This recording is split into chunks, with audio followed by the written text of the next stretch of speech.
नमस्ते विद्यार्थियों, आज हम बीएससी पार्ट फर्स्ट ईयर के विद्यार्थियों में ज्योग्राफी के लिए बात कर रहे हैं। ज्योग्राफी साइड में अपन बात कर रहे थे भौतिक भूगोल में, भौतिक भूगोल में बात कर रहे थे। इसमें मैंने आपको कल या गत वीडियो में आपको भूगोल की परिभाषा के बारे में और इसमें पढ़ने वाले जो सब्जेक्ट्स हैं उसके बारे में बातचीत की थी। आज अपन बात कर रहे हैं इसी को आगे बढ़ते हुए ज्योग्राफी में अपन बात की थी। इसमें अध्ययन करने का जो सिलेबस है, इसका जो मैटर है वो क्या है, पृथ्वी का वर्णन करना होता है। पृथ्वी का वर्णन, जो मैंने इसको ज्योग्राफी शब्द से इसका परिभाषित किया था कि ज्योग्राफी जो उसका अर्थ ये होता है, जियो का होता है पृथ्वी और ग्राफ उसका अर्थ होता है वर्णन करना। पृथ्वी वर्णन करने में पृथ्वी के बारे में जानकारी प्राप्त करनी है। पृथ्वी के बारे में जानकारी मैंने बताई थी कि इसमें 3 मंडल मुख्य हैं, एक स्थलमंडल, एक जलमंडल, एक वायुमंडल और चौथा बचा जैवमंडल, जो सभी स्थानों पर जल में या स्थल में या वायु में सभी स्थानों सभी क्षेत्रों में जीव निवास करते हैं। उन सभी के द्वारा वो अपना आदान प्रदान क्रियाएँ करके जीवित रहते हैं। तो चौथा होता है जैवमंडल। तो सभी का जो अध्ययन करते हैं अपन स्थलमंडल में, ये सारे मंडल जो बताया मैंने, स्थलमंडल पृथ्वी का जो है इस लिथोस्फीयर है, जो बाहर मतलब पृथ्वी पर जो जितना % भूभाग है जो स्थल के रूप में है, जो जल से परे है, जल से ढका हुआ नहीं है, जैसे ऊपर उठा हुआ है, लगभग 29% कुल पृथ्वी का कुल 29% भूभाग है वो स्थलमंडल में आता है। दूसरा आता है आपका इसमें जलमंडल, जो मैंने बताया आपको कि जो जलीय भाग, जो पृथ्वी के धरातल का कुछ या बहुत ज़्यादा अधिक भाग क्या है जल से परावर्त है, जल में डूबा हुआ है या ऊपर में जल भरा हुआ है, उसे बोलते हैं महासागरीय क्षेत्र या ओशियनोग्राफी वाले क्षेत्र आते हैं, तो जलमंडल आते हैं। जल में लगभग 71% भाग जलमंडल में आता है और 29% भाग स्थलमंडल में आता है। तीसरा आता है आपका वायुमंडल।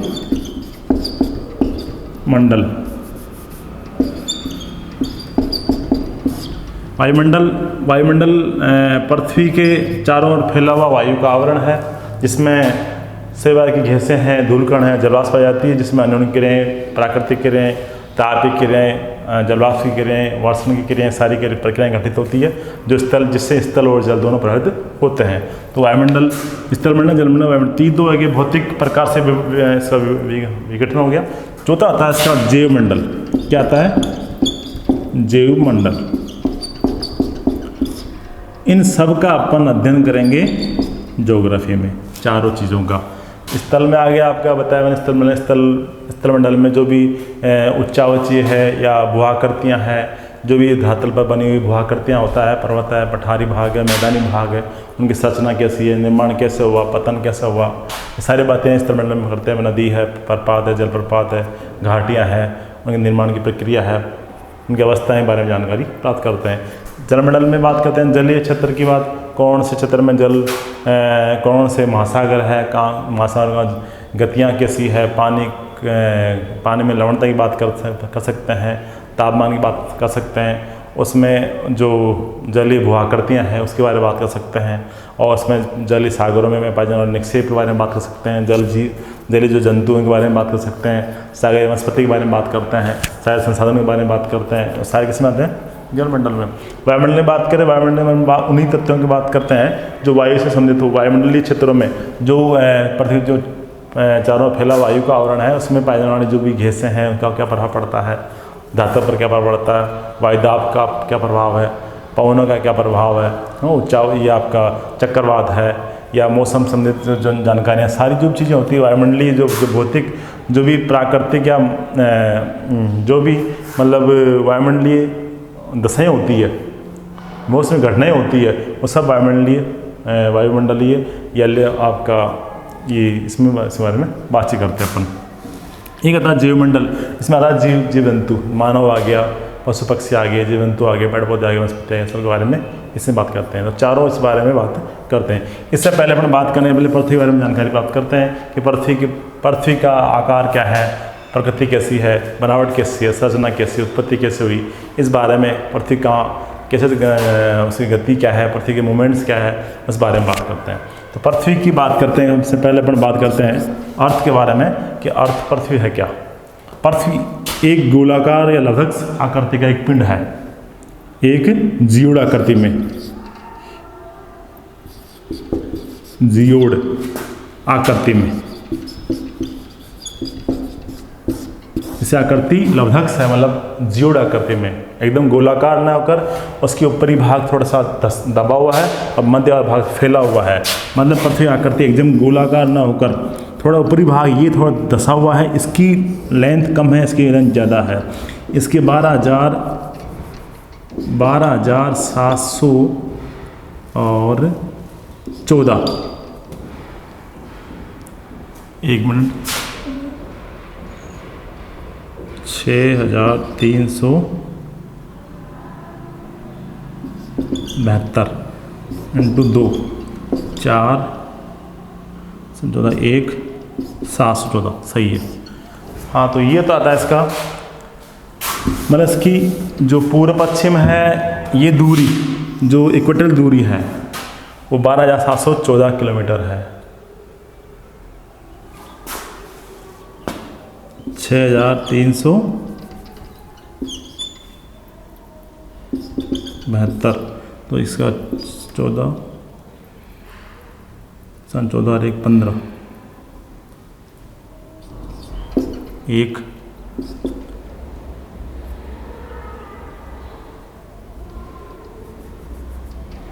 ये हो गया 14, 12। हाँ, तो 12,714 किलोमीटर के आसपास की इक्वेटल दूरी है। और जो ये दूरी है इससे थोड़ा कम है, ये लगभग थोड़े से कम है, 5-10-20 किलोमीटर। इसके लगभग 12,700 के आसपास मान लो आप। तो ये दूरी से कम है, मतलब इक्वेटल जो दूरी है वो कम है। और ये दूरी है ना, जो पोलर जंतर वाली, जो अब धुरी बिंदु है, ये नॉर्थ वाला बिंदु है और ये साउथ बिंदु है, ये पूर्व है और ये पश्चिम है। तो ये जो इक्वेटल दूरी है इसकी अपेक्षा ज़्यादा है। तो ये दोनों दूर बिंदु धसे हुए हैं, कम है। क्यों? इसकी मतलब इसकी अपेक्षा इसकी ऊंचाई या लंबाई, लेंथ कम है। इस कारण से इसकी आकृति एक किस कैसी है, एकदम गोलाकार ना होगा, लवधक्स आकृति या जियोड आकृति में है। तो पृथ्वी की आकृति कैसी है? लवधक्स या जियोड आकृति में है। इसलिए इसके बारे में पृथ्वी एक खगोलीय पिंड है जो सूर्य की परिक्रमा करती है। सूर्य की परिक्रमा, सूर्य की परिक्रमा करती है। पृथ्वी किसकी करती है? सूर्य की परिक्रमा करती है, जो जिससे परिक्रमा करने से क्या होता है? दिन रात बनते हैं। क्या बनते हैं? दिन रात बनते हैं। पृथ्वी की गतियाँ, पृथ्वी के बारे में बात करें तो पृथ्वी के मोमेंट्स, पृथ्वी की गतियाँ, मुख्य 2 गतियाँ हैं। एक होती है आपकी घूर्णन गति, दूसरी है परिक्रमण गति। परिक्रमण गति, एक रोटेशन और एक रिवोल्यूशन।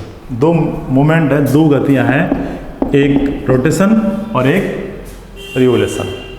घूर्णन गति उसे कहते हैं जब पृथ्वी, जो कोई पिंड अपने एक्स पे घूमता है, लट्टू की भांति। कोई भी पिंड, ये पिंड है अपने एक्स पे घूमता है, ऐसे अपने एक्स पे घूमता है। जैसे पंखा अपने एक्स पे घूमता है, एक जगह पंखा घूम रहा है, वो बोलता है अपने अक्ष पे घूमना, उसे बोलते हैं रोटेशन। तो ये अपने अक्ष पे घूमना, अक्ष पर घूमना होता है रोटेशन, घूर्णन। और किस्से के चारों ओर चक्कर लगाना,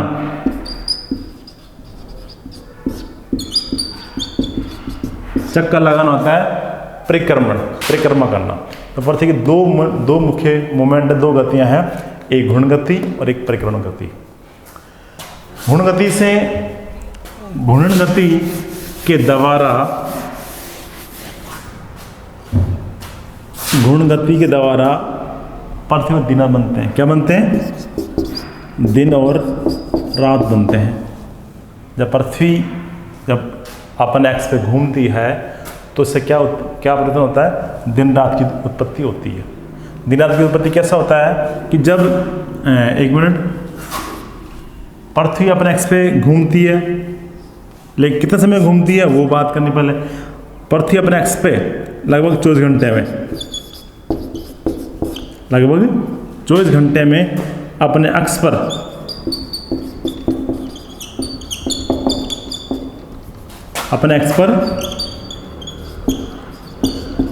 घूर्णन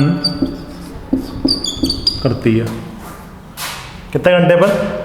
दिन रात, एक दिन एक रात में कुल अवधि कितने घंटे? 24 घंटे की होती है।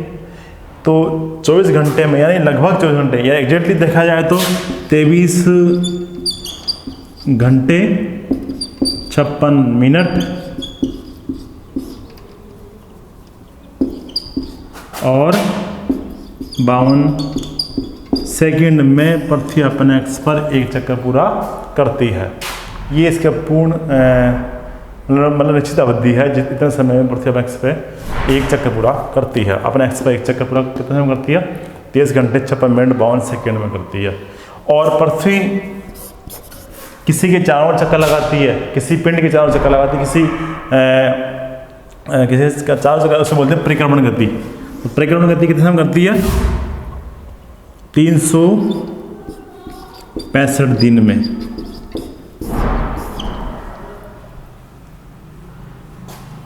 एग्जैक्टली बात करें तो 365 दिन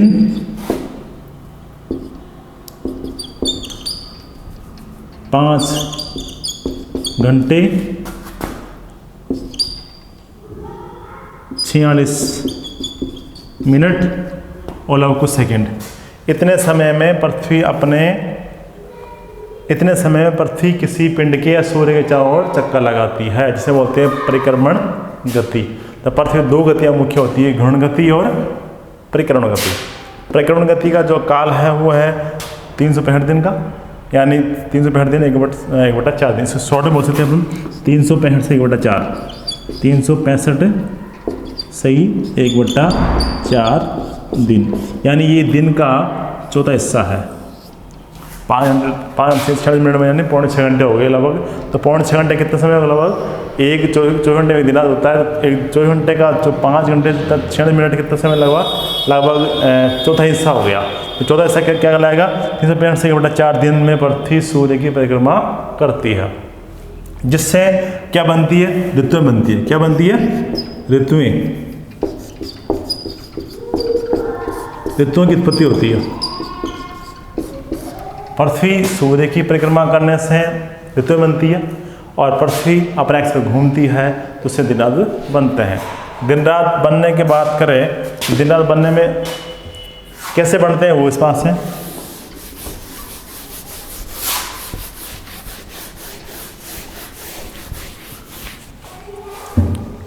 ये आपकी पृथ्वी है और यहाँ सूर्य है, ये आपका अर्थ पृथ्वी 24 घंटे में 24 घंटे में सूर्य की परिक्रमा करती है। पृथ्वी 24 घंटे में अपने एक्स पे घूर्णन करती है, घूमती है।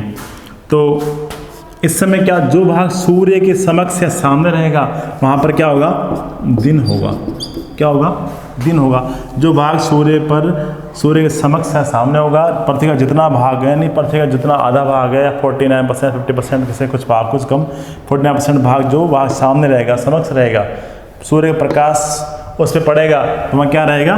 दिन रहेगा। और जो बैक साइड है, जो सूर्य प्रकाश के जो सामने जो पिछड़ा भाग है, पृथ्वी का जो सामने वाला भाग, ये पिछड़ा भाग ये हो गया, ये भाग कैसा रहेगा? पीछे रहेगा। यहाँ क्या होगी?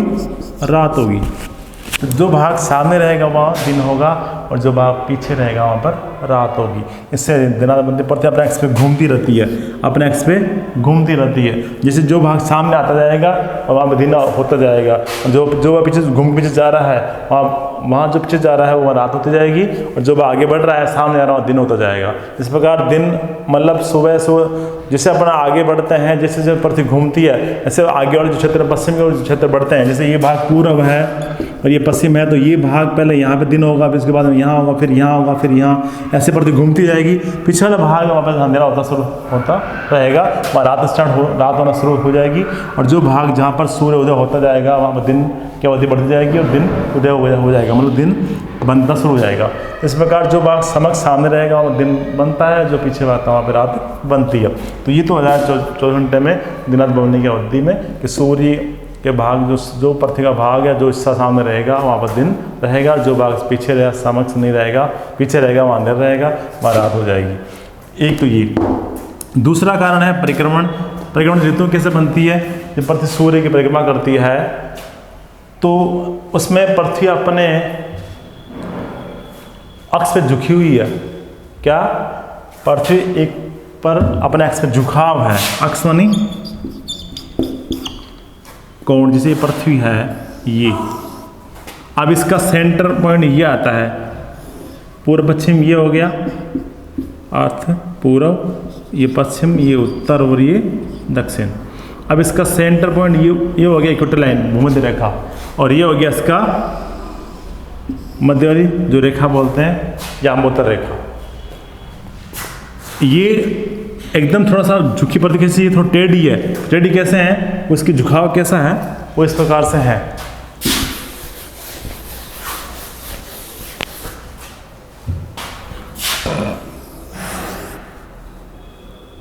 इस प्रकार से झुकाव कितना डिग्री का कोण है, कितना झुकाव हो, ये हो गया आपका पूर्व, पश्चिम, उत्तर या दक्षिण। एग्जैक्टली ये होना, यहाँ ऐसे होना चाहिए था,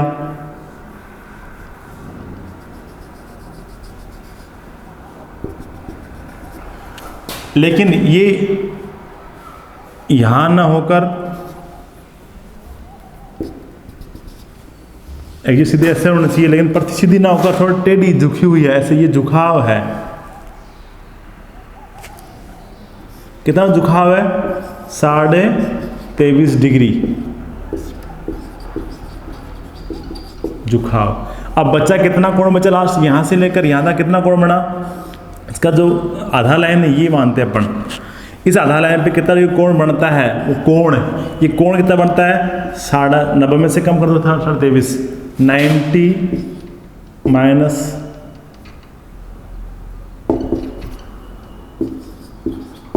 23 बचा क्या? 30, और इसमें बच गए 6, कितना बचा? 64 डिग्री कोण। तो ये कोण कितना बना? 64 डिग्री का, 64 डिग्री 30 मिनट का कोण बनता है। तो पृथ्वी अपने अक्ष पे कितने डिग्री कोण बनाती है? 64 डिग्री का, 66.30 मिनट का कोण बनाती है।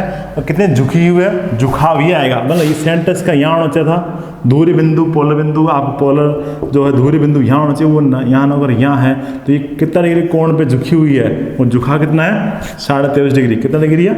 23.5 डिग्री, ये जो लिखा मैंने ऊपर, ये 23.5 डिग्री झुकाव है, और इससे कोण कितना बना? 64 डिग्री है। इस झुकाव की वजह से पृथ्वी पर जो दिन रात की अवधि में अंतर आता है। क्या आता है? दिन रात की अवधि में अंतर, अवधि में भिन्नता आना, दिन रात की अवधि में अंतर आता है, क्योंकि दिन रात बड़े छोटे होते हैं। इस किस कारण से? झुकाव की वजह से।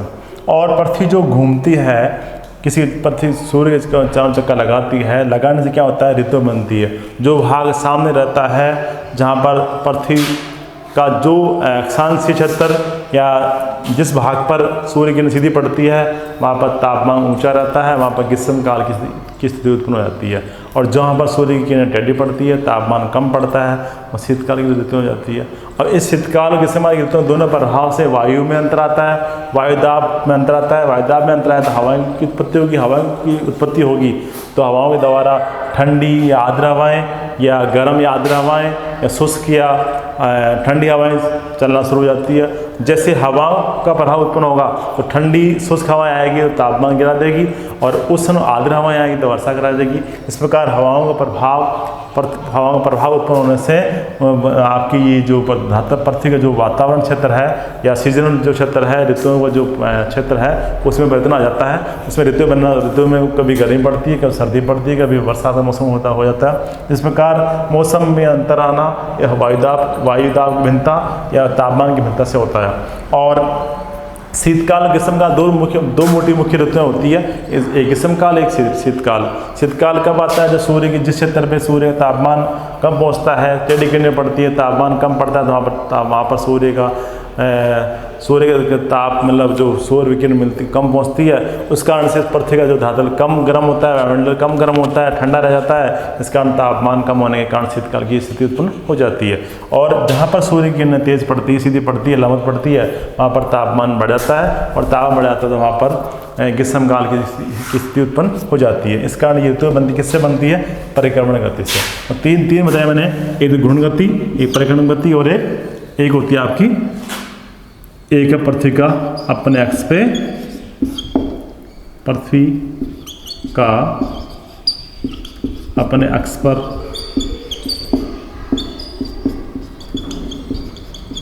झुकाव कितना डिग्री का है?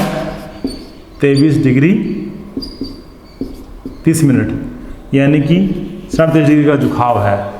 झुकाव की वजह से क्या दिन रात की अवधि में अंतर आता है। इस प्रकार ये तीन बातें बताई मैंने आपको कि पृथ्वी मतलब इसका क्या प्रभाव पड़ता है।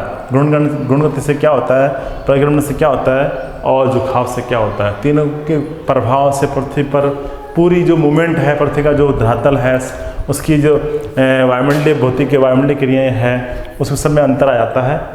तो जिस कारण से ये सारा जो प्रकटनाएँ होता है मैंने आपको ये से परिवर्तन होता रहता है। इस प्रकार आज अपन इसके बारे में इतनी बात करेंगे। कल अपन नेक्स्ट वीडियो में आगे पृथ्वी के बारे में जानकारी, पृथ्वी के बारे में उसकी जो अक्षांश रेखाएँ, देहांत रेखाएँ बारे में बात करेंगे, उसकी बनावट कैसी है पृथ्वी के बारे में, उसकी उत्पत्ति कैसी है, उसके बारे में बात करेंगे। नेक्स्ट वीडियो में कल बात करेंगे। आज के लिए इतना ही, आज के लिए इतना। ओके, धन्यवाद, थैंक यू।